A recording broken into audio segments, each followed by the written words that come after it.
9, 8. You're watching 7, Experience Comic Culture and Sales. 5, Streaming live daily to 4, Facebook, YouTube, 3, Twitch, and Twitter. 2, 1.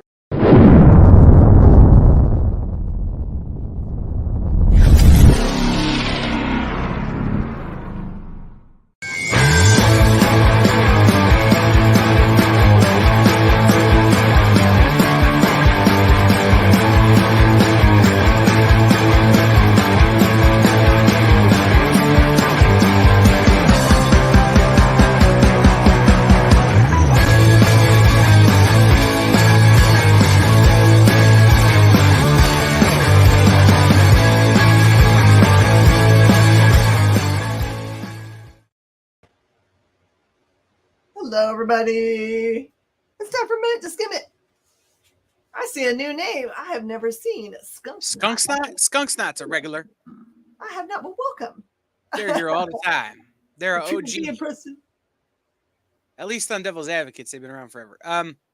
Just so you guys know, if I dive under my desk, it's because there's a tornado. Yeah. If I don't dive under my desk, it's because, oh, there's a tornado. I'm just going to watch it instead. So I'll let you know. We're gonna do the marked safe from tornadoes, we hope, by the end. Well, here. the one we know has touched down that we've talked about, that Jen and I were talking about before the show, is like an hour and 45 minutes north of here. Okay. So I'm not wickedly worried. Right now, it is bright and sunshiny with water falling from the sky. That generally then leads to other crazy as my night progresses. So we'll see how it goes. Oh, Lord. Let's get to the books, though, because the longer we're here not talking about the books, the longer I'm here in the path of a tornado. That's true. Okay, so you guys may or may not know that what used to be all housed at Valiant as a publisher now is being published under Alien Books. And so far from that brand, there's been a couple of titles that have come out. And I'm pretty sure I missed reading something Exo-Man of War related, because there's both books that are out this week from the Valiant line mention a couple of deaths that have happened recently, which make me crazy. And I don't know. We'll find out from the new vanguard of all thing Valiant. In the past, if a character dies in the Valiant universe, they dead. They're not coming back. So it really means something. So if the death that I found out about in these two books is true, I'm just going to go cry a little bit later because they're my favorite character. I'm going to be so sad. So the Valiants, this one focuses in on the characters you see there on the front, which is like the Necromancer and the Geomancer. I don't know why I said Necro. Geomancer and the Eternal Warrior and some other cool characters. They're actually trying to make it through these after effects from this other event, obviously, because they were referenced a couple of times. There's a new big bad that's bothering them. It also has kind of in the background, you can see these two girls that are there. Those are more associated with kind of like, Maria Hill. So they're kind of that kind of like they're part of the organization that usually is kind of around these characters, kind of like guiding them or, pointing them at things. Sometimes they pay attention and sometimes they don't. And so that's who those characters are for you. So if you don't know anything about Valiant or any of the characters, you'd be fine to jump in here. They do a good job of introducing all the characters that are part of this storyline. And it's really, I will tell you that the book is really nice. So they've used as part of their, like it's more like an almost cardstock cover, really nice paging. I know that there was a rumor for a while for this line that they were going to try to do a different, they're going to do them as trades instead of as individual books. And they tried that for a tiny amount of time. And then they're like, wait, people like comics. So they've gone back to doing comic book versions. So I'm happy about this. And there's another title I'm going to talk about in a little bit. But if you wanted to get just a little snippet of that character. At the end of this book, there's an actual, probably the first 5 or 6 pages of the Faith story. So you can, there's a lot of extra material at the back with really cool like cover pictures and stuff. I like it. Okay.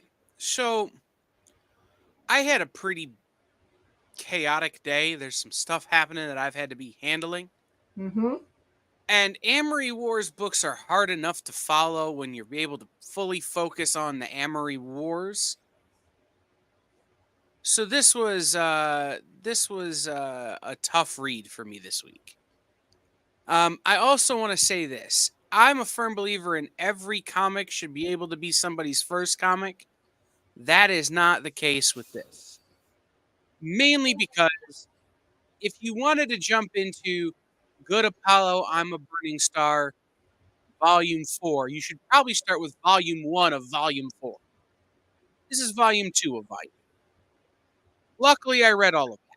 So, what I can tell you is that this is a fantastic continuation of the story that Claudio Sanchez has been telling for years. This is a very fun, very Levy story that is certainly in and out. Like there's a lot of different through lines that you need to follow. And as a result, it's incredibly complex. But if you've been reading the Amory Wars stuff over the years, this is just a great continuation of it. It's another new volume. In this one, you start to explore some of the sort of untold mythos that we knew had happened, but we didn't know how. Like there's some flashbacks and things that definitely give information that would have been handy in, I don't know, Volume 1, Issue 1. You know, that now we're 4 issues and 8 volumes in, we're finally getting this information. So he did a really good job weaving all of that together. And like I said, I really liked it, but it's one I'm going to have to go back and read on another day where my brain can fully be focused on, now wait, who is this guy and what are you trying to tell me? But super fun for your Amory Wars readers. So what genre would you put it in? Is this fantasy? No, yes, yeah. Look, I will say this. Coheed and Cambria were not the most teetotalers of bands. I would imagine this was something that Claudio saw on one of his more fun nights of being a rock star in his head and then wrote it into a book. I wouldn't call it necessarily fantasy so much as I would call it fantastical. Oh, okay. It's somewhere between sci-fi and low fantasy and horror. Meh. Yeah, it's kind of hard to define. It's kind of hard to define. It really is sort of a genre bender in that way. So. All right, Giant Size X-Men. Being not a rich person, I've never actually read the original Giant Size X-Men, so I'm going to assume that the material that is printed after the main story in this book, because it's a really thick one that has 2 stories that are obviously reprints of the older books at the back, but I don't know if they're part of that original book or they just like are ones that are tied to the story that happens first, so you can understand a little bit more about those characters and the references that are made. So either way, they're good for the reading of the book. So the main story, the original material here, which is a full-size comic book in and of itself, it focuses in on our favorite, winged character for the original X-Men, Archangel. So this kind of like jumps around Warren's life from when he was very young. So we get to see him kind of struggling with his identity of his family is already very rich, and there's a lot of expectations in that regard, in that he's not really supposed to be mixing with people that aren't, other fancy rich people. And every time he tries to have a semi-normal life, it kind of gets kiboshed for him. So it's kind of like really good character development for this character that I didn't know all of these things about him before. I don't know if they've ever been addressed. This is the first time they've talked about it. So it has a little bit of backstory, and then it has some current things that are going on in his life. So maybe it's so you can understand him a little bit better. I don't know that this character's in any current storylines that are running like now in comics, but I don't know. If you're feeling nostalgic, this is perfect. And especially if you're, watching X-Men 97, this is probably perfect for you. So this is one that I ordered, so I pulled up my notes because if you're watching this is a pointy book. It is a first appearance of a new somebody. Okay. A new baddie, but the reprint in the back is Marvel 2 and 168. Okay. It's Mark Grunwald and Ralph Macchio, not that Ralph Macchio, the other Ralph Macchio, and Ron Wilson classic story of Angel and Thing. So it's awesome. Oh, this was so stinging good. Okay.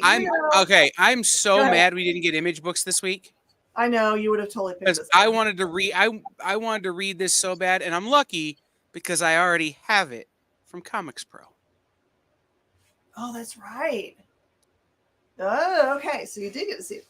All right. So we can both talk about this. Did you get to read it? I didn't read it. I didn't realize it came out until literally it just popped up. So, okay. So a lot of people collect Scotty Young items just for his cutesy, chibi character covers, really. But you were robbing yourself of half the joy of the universe, because Scotty is also amazing at writing things. So he's done a bunch of, like, he did a run of Deadpool, and he's done some of his own things, which get Middle West, if you haven't read that before. I will say this is more related to Middle West in that it is very touchy-feely, going to make you sad a lot. And also just has like the most stunning art. Remember, the art in that book was just over the top awesome. And this continues on with that. This is a Western, but also has some kind of like mysticism kind of aspects to it. So it really focuses in on this one character there in the center, which I'm going to forget her name. She I guess has a past life as maybe an outlaw. But when you meet her, she is married with a kiddo and gets some bad news. So it sets off on, I will call it a hero's journey, to try to change her destiny, I'll say, without ruining all of the cool aspects of this book. I already have plans to try to figure out how to cosplay her, because I love her coat and everything about her outfit. Although I don't know how I'm going to get short white hair, but yes, definitely Ryder. Thank you. It is Ryder. And it's, and you can kind of see it there in the background, but there's these cool trees that are standing, directly opposed to each other, that are growing the exact opposite pattern, which just looks, when you get to the page, you'll understand. Go get this book, y'all. Okay. This is the one I was jealous of that you got to read. I wish we could have switched. This Is gave this me a more headache. my thing? No, it's very much my thing. Okay. But it gave me a headache. Oh no.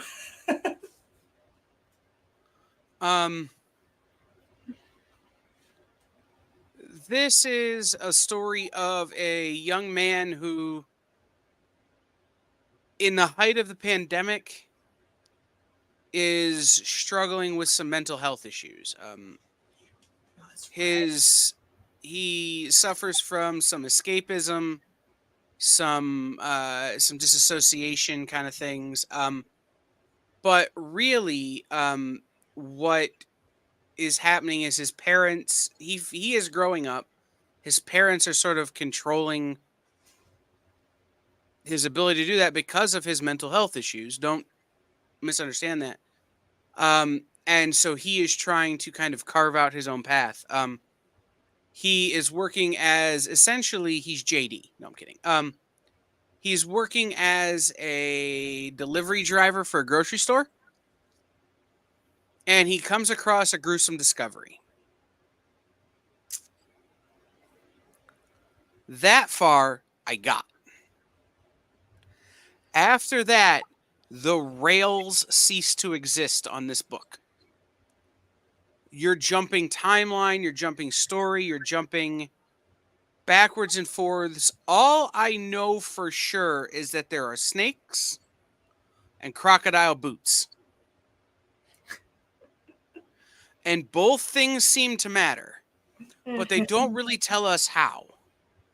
There's a lot of death related to either the snakes or the crocodile boots, but they don't tell you which one. And then, oh, hey, they tell you the crocodile boots are a thing, but they don't tell you is the kid wearing them. But you see him at one panel pulling them off of someone. But is he, like, are the boots possessed? They don't tell you what's happening with the boots. And I'll be real honest, you need to know what's happening with the boots for the story to make any sense. Look, if you have a shoe thing, this is the book for you. Have a shoe thing. If you're like me and you have to get a prescription to buy shoes so you no longer care about shoes, maybe be into it for the snakes, because snakes are cool. But other than that, it's just a weird one. That was a super fun first read. But like so many unanswered questions. Everyone's talking about the cover. I love how you've got like the kind of more realistic him on the bench. And then when you get to the aforementioned boots, they're outlined in red. And it so is kind of like, it must be the body he finds down there with like there's like a number down there. It's like one of the little police crime tent things. Yeah, but it's like drawn in, right? So that's really cool. Yeah, and that's the other thing, and Jay put it in the comments, is that there's an aspect of it that has to do with his art that we don't exactly know what it is yet.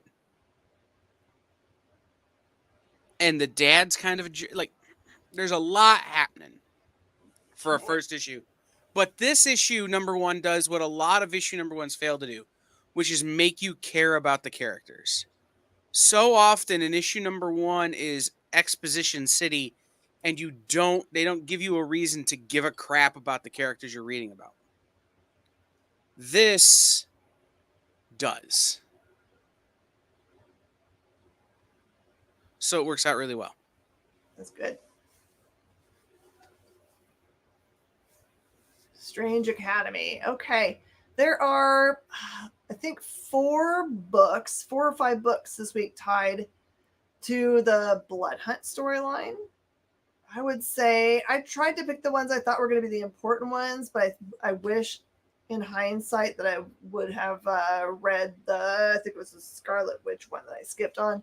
But that one actually has got mentions in one of the other books and seems like it's an important part of what's going on. So Strange Academy is one I read last, and I don't think it hurts the reading order. You know how sometimes when they have these big events that the tie-ins, if you don't read them in a certain order, there's spoilers for you. I don't feel like this week anything that I read was spoilery to anything else. So essentially, the students here find out about the sun has gone dark and that there are tons of vampires out for blood, which is what happens in Blood Hunt if you didn't get to read it last week. I don't think that's very spoilery. That's kind of implied by maybe the title, the Blood Hunt title. But they are told that they are absolutely not supposed to go and hunt for the Darkhold, which appears to be important to what they need to be able to fight said person who's created this vampire insurgents, which I don't want to spoil that for anyone in case they haven't read. But and of course there's students, so they don't always make the right choices. So that's what this adventure is about them trying to, go and do this. There's actually kind of a new member of their group who is the narrator of this book, in which she starts out the entire narration by saying there's going to be lots of lies I'm going to tell in this book. And then she starts in the narration kind of like saying, like, her character is saying something in speech bubble, but the narration is saying something else. So she a good guy or a bad guy? I don't really know, not even at the end of the book, but she's a very complex character. I think she's cool, but I think she's going to be really important to the overall Blood Hunt story, my gut says.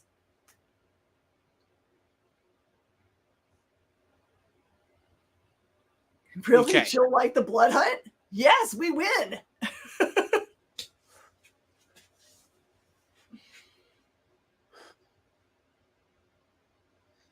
This book, I started reading because I thought it was something other than what it is. And now I'm hooked on it. Huh? But it says up there as a subtitle. I understand, but I didn't see the subtitle when I started reading issue 1. Aha. Now I know what it is, but issue 1 hooked me. This is about what happens after you decide you no longer want to be a super bad guy.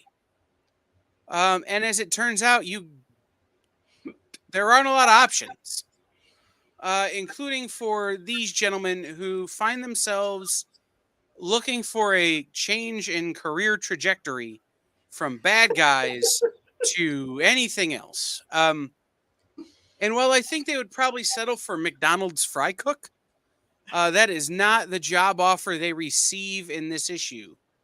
And it really turns into, I'm going to make them an offer that they can't refuse. Sort of situation. They find themselves essentially either working for the good guys or going to space jail. Why space jail? Because if they drop them in the ocean, they'll figure out a way to get out. So they have to take them to space jail, I guess. But instead, they get a job offer working for the good guys. And that is kind of what this book is. I will tell you this. For when you read Ahoy books, there's something you need to be keenly aware of. The main story is only ever 12 to 14 pages. Very short main stories. And then they have prose and other short little, like 2 to 4 page backup stories in their books that have nothing to do with the main story. So I spent a lot of time reading stuff that has nothing to do with this. And I would say to you, don't worry about that other stuff. Read this. Because this is a lot of fun. Unless you like prose. No, I'm basically saying this was the only good part of this book. Oh, okay. Even the prose in this issue was a little weak. Okay. Sometimes it's great. Don't get me wrong. And most of the time it's great. In this one, it was like, we got to put some stuff in here. I have a question for you. Mm-hmm. Are the characters that you're following, are they big bads or are they just like lackey bads? Imagine if the Legion of Doom had an HR department. And so everybody was on the same level when it comes to HR. Okay. And these are guys who have been fired for underwhelming job performance. Okay. They're not big bads, but nobody's a big bad. This is like if you read Minor Threats, where you have a gang of bad guys. And they're like, these guys got voted off the island. They're not bad enough to be bad guys, but they're not good enough to be good guys. And also, they're like, hey, you haven't met your performance benchmarks. And, we already put you on a personal improvement plan. And you really didn't get there, so we're going to have to let you go. Here's your severance package. It's nothing, including We're not giving the one guy back his shirt or pants.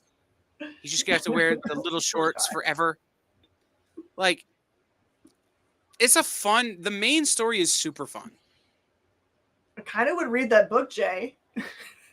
Meanwhile, at Right. the Legion's HR.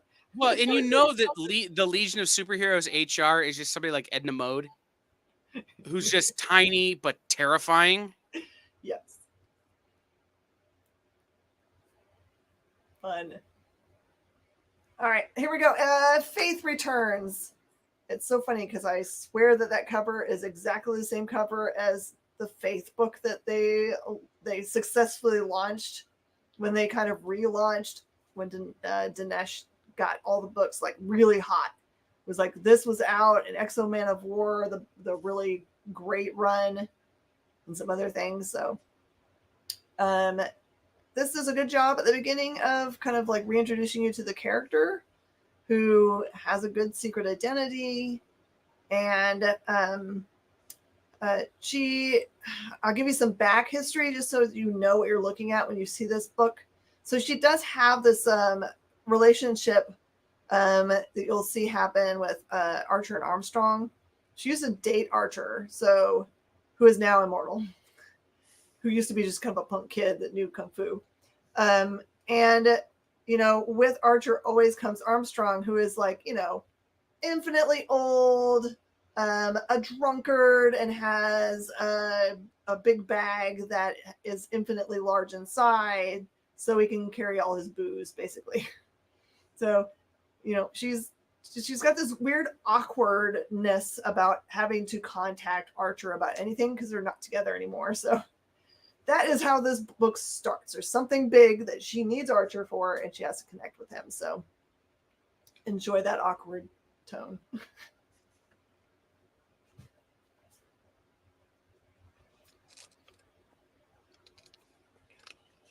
I fell asleep reading this one.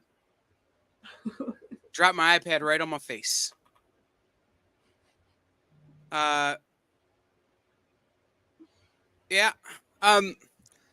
That said, it was very fun. There are 4 stories in here.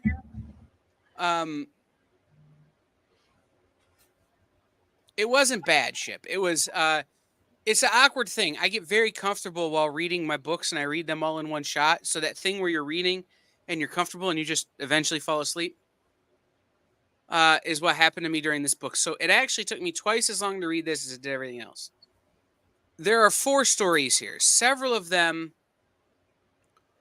are what I would call very good or passable traditional TMNT stories, right? They are the Turtles talking to, Splinter, and then going and doing turtle things. And then there are some that I would say, okay, you had a dream that you wanted to do a turtle story. You did a turtle story. Now go away. They don't really fit the jive of the Teenage Mutant Ninja Turtles. They don't really fit the mentality of the Teenage Mutant Ninja Turtles. Maybe in the 90s when it was Archie, and Nickelodeon was controlling the Teenage Mutant Ninja Turtles, they would have been a better fit. But they're just not for the world we live in now.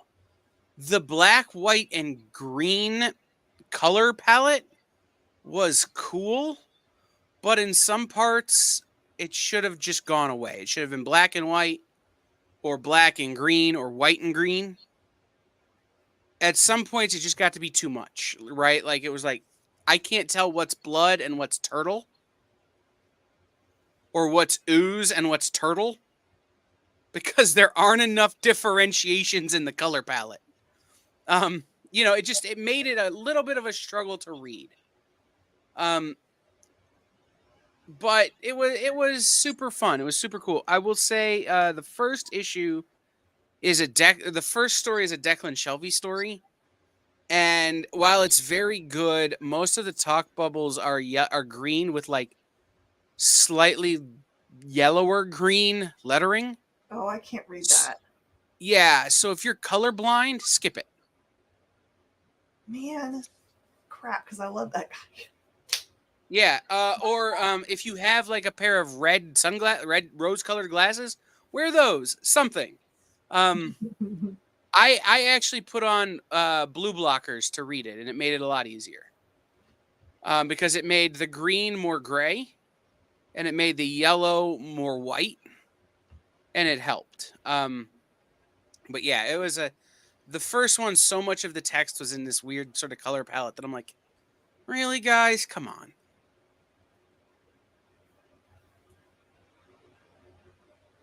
Ah, Dracula. Okay, so weirdly, you would think that Dracula was the main part of this story, and he does have a big chunk of this story. But also, not to be outdone, you've got this other character who's sitting there on the front cover, who is a daughter of some sort, of whom I'll let you figure out.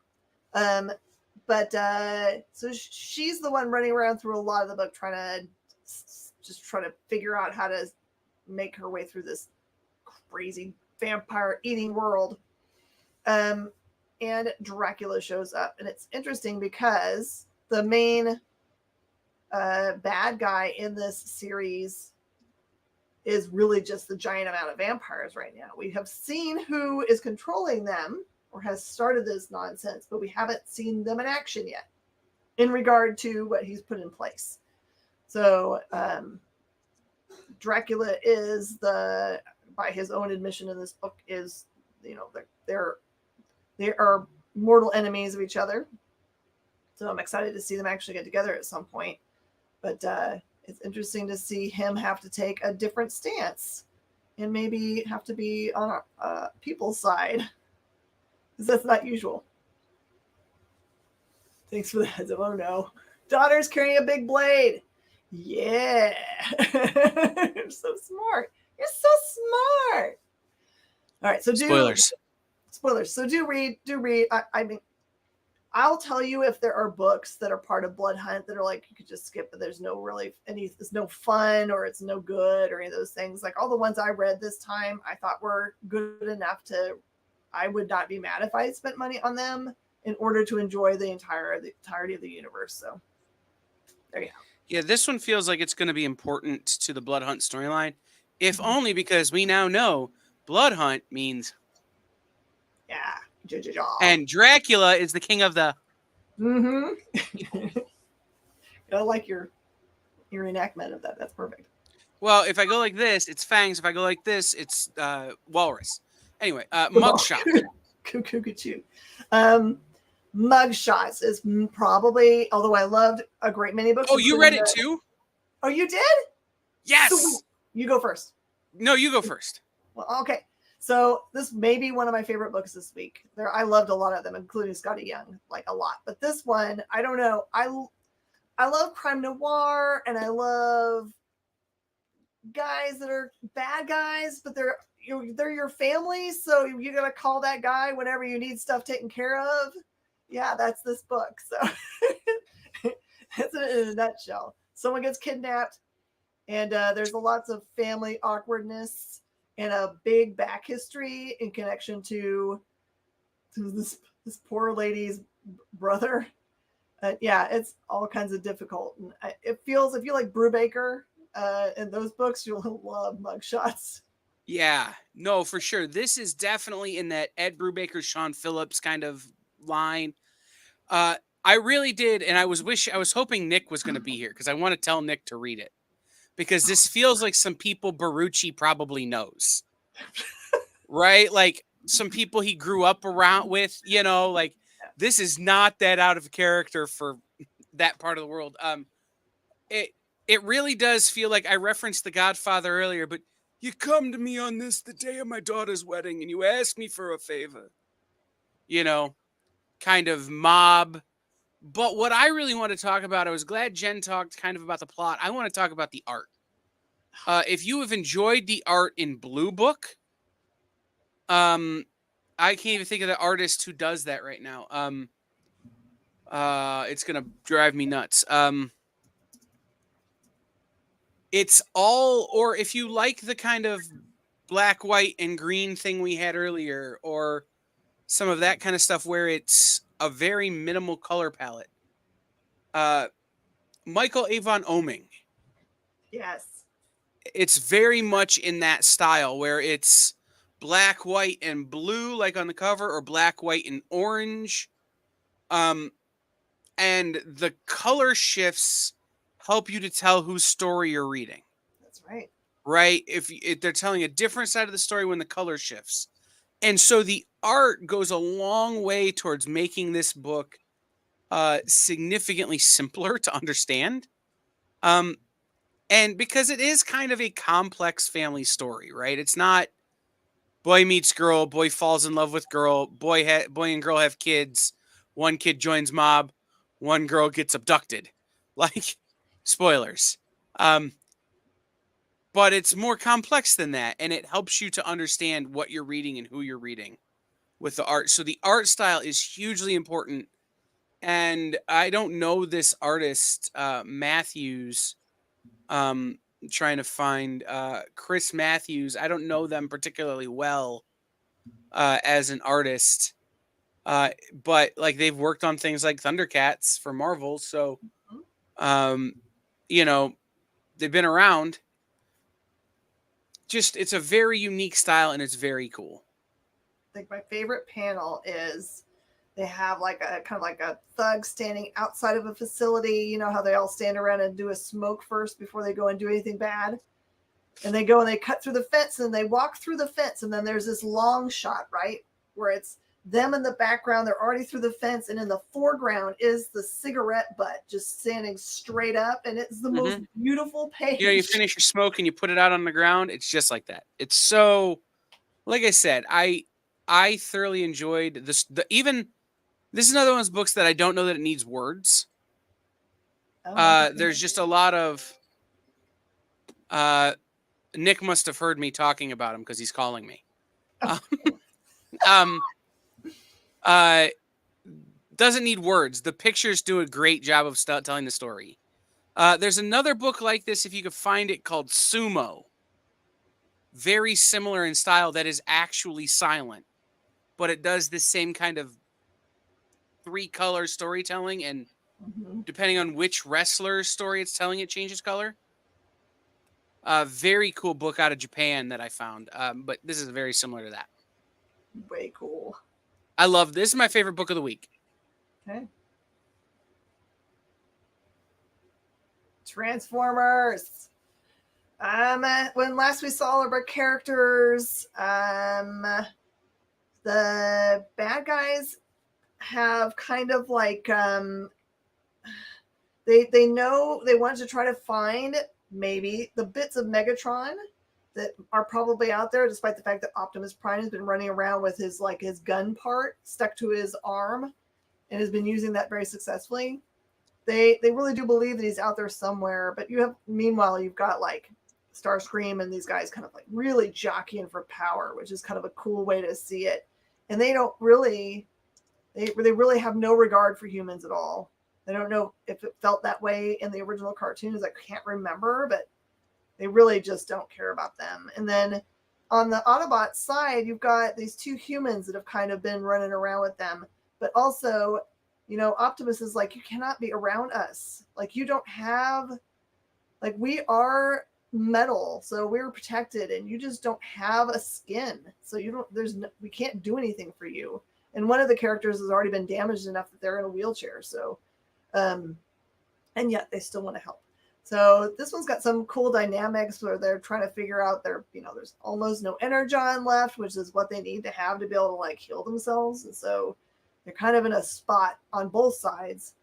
It's a really great series, y'all. If you're just not reading Transformers, you're like resistant to it because you're like, I don't want to read a book about robots or toys. This does not feel like that. This feels like the most gritty version of Transformers you could possibly imagine. And the art is just always stunning. I've got tons of people now just trying to follow all the rest of the creator's art, trying to go find their other things, like Murder Falcon, so they can actually enjoy more of it. So try it if you have not. And Boy Wonder. Okay, I didn't know if I was going to like this Judy Voss stuff. So because their art style is very stylized, right? It is exactly like what you see on the front. It's like if you don't like Trad Moore, then you won't like Trad Moore stuff. It's just the way it is. So I would say this is more traddy than other art that you probably see in comic books, but this one is just amazeballs. So it is a great tale of one of the sons of Batman, although it does make mention of all the rest of them, who is trying to figure himself out. He finds himself drawn back to the fact that there's some demon-y stuff in his past, and he wants to prove himself and, you know, kind of overcome that. So basically he just wants to find demons to go pound on in this book. And it is really a good internal struggle for identity. It's really beautiful. It's not a one shot. This keeps on going. I say, just like I've been saying, like DC for a long time was a no-go for me, but I'm finding myself more and more every single bat related title I'm giving it a try now. And there's been hardly anything I haven't really loved. So they're doing a great job of changing my mind about what DC is. So I'm open to Junie Ba, this title, because it's such a great book. Yeah, Junie Ba is definitely one of those acquired taste artists that I love, but I know just as many people who just can't do it. Like the same way I've been struggling with, he's working for Mad Cave right now, who kind of looks like Keith Giffen. Art. Yep. It's if you like it, you love it. If you don't, it's a really tough thing. But give Junie Ba I will say this, and this is this is one of my books that I read. I'm just going to talk about Junie Ba for a second because we have time and we can. Should. Junie Ba's art style is heavily influenced by traditional African art styles. Junie Ba being French African, he has a lot of that sort of influence in it, and it really comes through in the way he portrays faces and body shapes. So it's something you kind of have to either wrap your brain around or try and avoid, unfortunately. So. You gonna go to sleep tonight? Yes, but only because we maybe have come around to people whose names I know. Oh. This book ends with the canonization of a pope that actually existed, I think. But in this book, it's really funny. I'm watching Dead Boy Detectives on Netflix right now, and I feel like the Dead Boy Detective needs to cross over into this story because they need the help. Basically, you have a priest who has become possessed by a demon during the time of the Inquisition. And this priest uses the powers of the demon, and the demon uses the powers of the priest to rapidly ascend in the Catholic Church while doing the work of the devil. And it's all finally coming to a head 6 issues in. Excuse me, as I get the hiccups in the middle of talking. We're 6 issues in, and it's finally starting to get to that point where all of the different threads that have been being pulled at here are starting to come together, and hell is coming to earth, essentially, through the Catholic Church, which is hysterical. So you end with the canonization of an actual pope who I believe was actually forced to resign the popeship because he was real bad at it.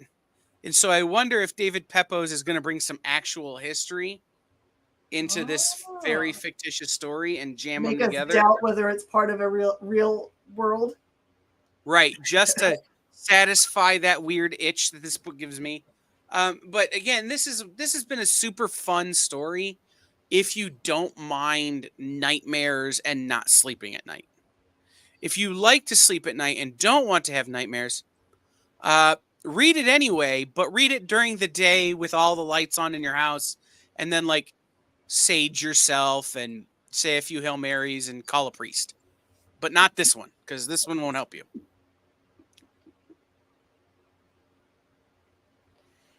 And here's the big title. So this title focuses in on Man Wolf and his dad. I'll let you enjoy all of that. It really is. That's the whole through story where I'll give you like a little snippet of what part of the storyline. There's a vampire that bites Man Wolf, and then I think it's Hawkeye that was like, "Oh, we gotta stake him through the heart." Man Wolf was like, "Listen, this is part of being a werewolf. I'm immune to vampire bites, yo." So it is kind of cool to bring in these other creatures of the night that are part of, like you would see them alongside vampires probably, or at war with them. This is going to be an interesting thing. So this is cool. Definitely part that I think that like this character, I think Man Wolf's going to be important to the through storyline. Thunderstorms help you sleep. Oh yeah, it's going to be that kind of night. Well, I'm the guy who has a white noise machine that just plays severe thunderstorm noises. Oh, yeah, that sounds that's nice. See, I knew we had time to talk about Juniba. Dang, I thought just as a quick aside, guys, there were some books that like we didn't get this week that I think are worth noting, including Beneath the Trees Where Nobody Sees #6. Mm-hmm. I didn't get to it, but Critical Role: The Tales of Exandria #3 is out. There is a real fun Dark Souls story happening, and then if you haven't gotten in on the new Geiger run from Ghost Machine, the second printing of #1 is out this week, as is #2. Geiger was super cool and has been thus far been very cool. You also have Gone from Distillery, which is one of my favorite distillery books. And New Lore Olympus, just for those of you who are into that jam. Where do I have it? Find me somewhere. Right. Big recommends for me on Mugshots, man. There you go. And also there's a #1 that was supposed to come out this week. I can't remember. It's of some note, some like big title, and I can't remember the title of it. That the shipment, I guess, to one of the distributors was partially damaged. So only partial stores have it. So if you don't see it from your LCS this week, they're going to get it next week. So don't freak out. It does give you an extra week to add it to your polls or to talk to your local comic shop about getting it. But don't disbelieve them when they say that it is coming a week later. If you see it, like people saying, "Look, I got my copy." Oh, one of the other Valiant books Miss Jen didn't get to is Punk Mambo. Oh, yeah. The Punk Witch Project from Alien Books. Punk Mambo has been a Valiant character in the past. This is not a Valiant book. Oh. It's a straight up Alien Books book. So check that one out. And then Horror and Fantasy Illustrated Plum Island #1 from Zenoscope. Jay wanted me to read it, but I felt like there was a chance it would have fish people and would trigger him. So I chose to pass and read something else instead. So just be checking out that kind of stuff. This is another. I'm going to show you guys a couple other things that I know are out this week that I know you're going to be clamoring to go to your LCS to go get. The Circle of Life. It's so funny. We sell so many little golden books. It's just not even like. And then Answer the Realm of Darkness. I remember ordering this and really thinking that I would love it. It's I actually sold a bunch of fantasy to some boys that came in today with their mama, and I felt like I need to have more because it was clear that they were going to buy 3 different series, including I sold them Mouse Guard, because Mouse Guard is the bomb. But I realized that for a lot of it, I was out of the first series, part of the series. So cool stuff. For my Dynamite homies, Betty Page, La Dolce Vita trade paperback is out, as are hardcovers of Darkwing Duck. I may or may not have gotten the Amanda Debert hardcover, signed variant hardcover. of Darkwing Duck because I'm that guy. So I just want to point this out to you guys because you're probably going to miss it unless your LCS is a music person like I am. This is called The Singularity, okay? And it is a graphic novel from Sparks Shadows Black Market Narrative. And I will tell you that the first person's name that's mentioned on the book is Bear McCreary, which you're like going, who's Bear McCreary? That just happens to be the awesome person that brought you the music to Battlestar Galactica, Walking Dead, and probably every other show that you've ever watched on TV. He is a brilliant lyricist. And let's see. This says, here's the premise of the book. It says, how much loss can one's soul endure? Blue Eyes can't stop being reborn. He tumbles from life to life, from one unthinkably strange universe to the next, only constant being that one way or the other, everything that he learns to love is lost. But when Blue Eyes finally catches up to a mysterious figure who recurs throughout his lives, he realizes he might just have a chance to escape his cursed immortality, or at the very least, exact revenge for it. So it's inspired by and a companion to the original rock concept album of the same name by Emmy and BAFTA award-winning and Grammy Award-nominated composer Bear McCreary. So you can read it and listen to the music. And then the last book I'll mention, and again, I didn't get a PDF of this one, but I need to work on this company, is called Karate Prom. It's a hardcover written and drawn by Kyle Starks from First Second Books. And I'm just going to read you the solicitation because it's so good. The best night of your life if you can survive it. Don the Dragon Wilson Jones is the finest fighter Benjamin Harrison High School has ever produced. But when he enters the ring against Lincoln High's Sam Stedman, it's love at first knockout. Unfortunately, Sam has a jerky ex-boyfriend, and Don has a seriously terrifying ex-girlfriend. Like global crime cartel terrifying. From prom to the after party to graduation, Don and Sam and an increasingly eclectic cast of supporting oddballs will have to fight their way through the gauntlet of opponents, all in the name of love and punching. Did we mention the punching? Fast-paced madcap and completely free of any kind of redeeming or morally thoughtful content, Karate Prom is a loving homage to teen comedies of the 80s as well as badly dubbed kung fu films. And on the cover, you have a boy and a girl like in their prom get-ups surrounded by ninjas. Like, it's very cool. And it's Kyle Starks. So check that one out as well. And Make Two, it is going really well here. It was a hugely successful Free Comic Book Day. And I know that for next year, I'm going to have to get many more books because I did not have enough for the entirety of the world to have every single copy. So awesome. I'm glad you had a good Free Comic Book Day. Yeah, it was very heartwarming. I could see lots of our old friends and new friends came in too. All right. Well, guys, if you didn't find a local comic shop for Free Comic Book Day, but you need to find one to pick up books tomorrow, head over to comicshoplocator.com. Comicshoplocator.com tells you where there are comic book shops nearby to you. You just go to comicshoplocator.com and type in the numbers of the area where you are, and it will tell you where there are comic shops nearby to you. Give them a call. Make sure their hours are the same. Make sure they're open. And all that kind of stuff, and then go buy things from them. Always helpful. There's not a word yet for new friends you haven't pissed off yet. Yeah, that's true. So comicshoplocator.com, and while you're there, head over to their friend or their partner, or another website from that same business, Overstreet Access, and tell them that the Experience sent you.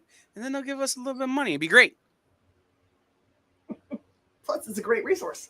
Yeah. So, for Miss Jen and Jay, who's been behind the scenes, I have been producer Kyle. If you're in the Midwest, stay safe because it's going to get tornado-y. If you're other places, stay safe because you're other places. We'll see you next time.